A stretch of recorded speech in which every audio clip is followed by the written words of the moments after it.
Today, March 1st, the 2015 phone wars have officially begun. You ready? And Samsung is bringing sexy back.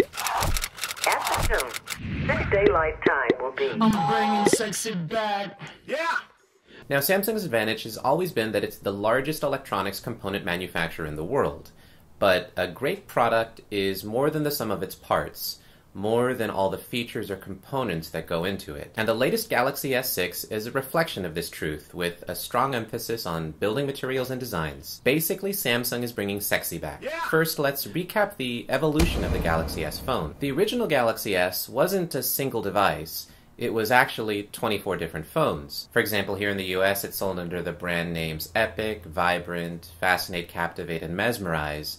And it still sold 25 million devices, but it was a really beta product. It had issues with its GPS radios, for example. Now, the Galaxy S2 introduced Android Gingerbread, and it was the slimmest device at the time, but with a 4.3-inch display. And it was the first time Samsung's entire smartphone product lineup overtook Apple's. But still, the product lineup was really fragmented. But the Galaxy S3 was its biggest hit so far. Samsung sold 50 million devices loaded with Ice Cream Sandwich, with cool features like S-Voice, some gimmicky features like eye tracking, and announced wireless charging but never shipped it. Still, it was the first iPhone killer, selling more units than the iPhone 4S at a higher launch price, and helping the company make a record operating profit in 2012. And it also happened to be the subject of the biggest patent lawsuit between Apple and Samsung. Now, the Galaxy S4 was the first LTE advanced device with a full HD display, but the launch event was the first time I got to see the company introduce a product, and it was kind of weird. And also, many people criticized the S4 for many of its gimmicky features and a lot of the bloatware that made the operating system take up a lot of space on storage. And last year, Samsung introduced the S5, addressing the build quality,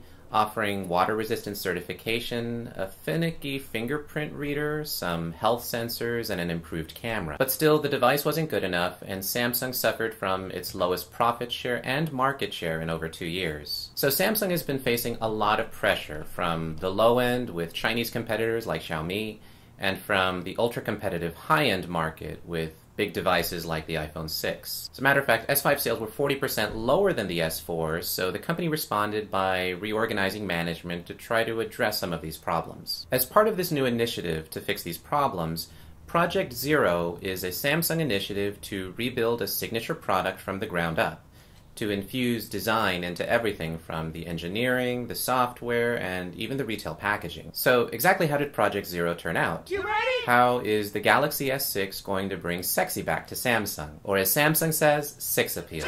Let's unpack it. The S6 is the beginning of a whole new Galaxy, entirely made of metal and glass. Yeah! It's the first device to introduce autofocus tracking, the first to use Gorilla Glass 4, the first to use a 14nm chip process, and the first to offer the highest resolution display ever made. Gorilla Glass 4 protects the front and back panels and promises to survive drops 80% of the time from 1 meter above the ground. It comes in 5 different colors, the gold platinum, black sapphire, and white pearl, available in all the variants, while the S6 will offer a topaz blue color, and the S6 Edge will come in emerald green. And while the company didn't confirm, the new 14nm 64-bit processor will probably be the Exynos 7 Octa introduced across the entire product line, promising to be 35% more power efficient than the Snapdragon 800 in the S5. It'll come with 3GB of RAM, an LTE 6 modem, 802.AC Wi-Fi, and Bluetooth 4.1. Now, while it has the same screen size as the S5, it has a 577 pixel per inch QHD Super AMOLED display that promises better color reproduction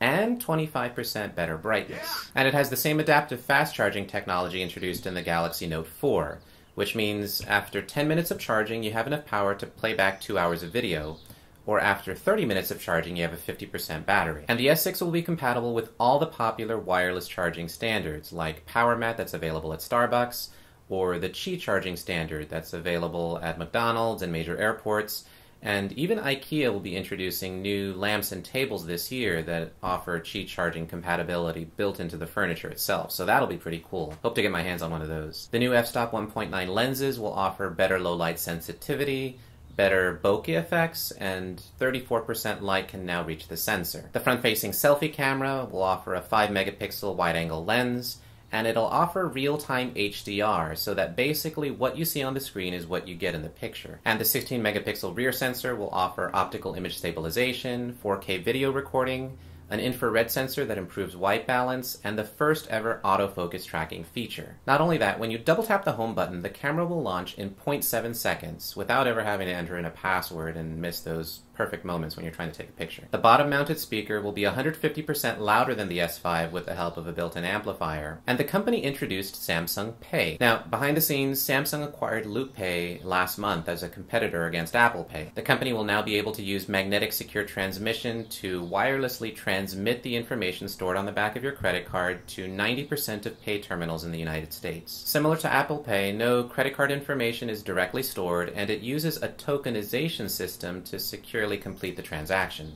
But the software won't be introduced until this summer. Speaking of software, a new version of TouchWiz will be layered on top of Android, but this time the company promises it will be 40% less bloaty. Now, the Galaxy 6 Edge is nearly identical, except you get an extra column of 50 pixels on each side. And while it's less pronounced and less functional than the Note Edge, it definitely adds to the design aesthetic, making it a premium-looking and distinctive device. Now, with all this focus on design, Samsung did leave some features on the cutting room floor, like the microSD card expansion slot, the water resistance, and no more removable batteries. But there is a new version of Gear VR coming out, its new virtual reality platform. You ready? That will be 15% smaller and have USB charging included. And while I hope to cover more in a future virtual reality that I promise you guys I'm still working on, the biggest feature is, because of the higher resolution display, you'll get full HD in each eye, giving you a more immersive experience. So both devices will launch on April 10th in 20 different countries, and in the US, they'll be available on all 4 major carriers in a 32, 64, and 128 gigabyte version. And Samsung will also have its accessories ready, like a new wallet case cover and a clear case. And while I hope to cover more coming out from HTC, especially its new virtual reality partnership with Steam,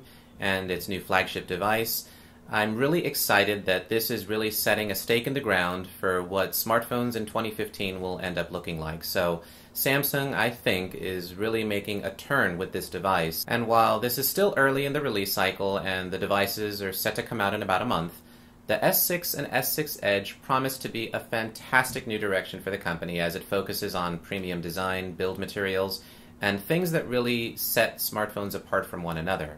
Because, as I said at the beginning of the video, a new product is definitely more than the sum of its parts, more than all the features or components that go into it.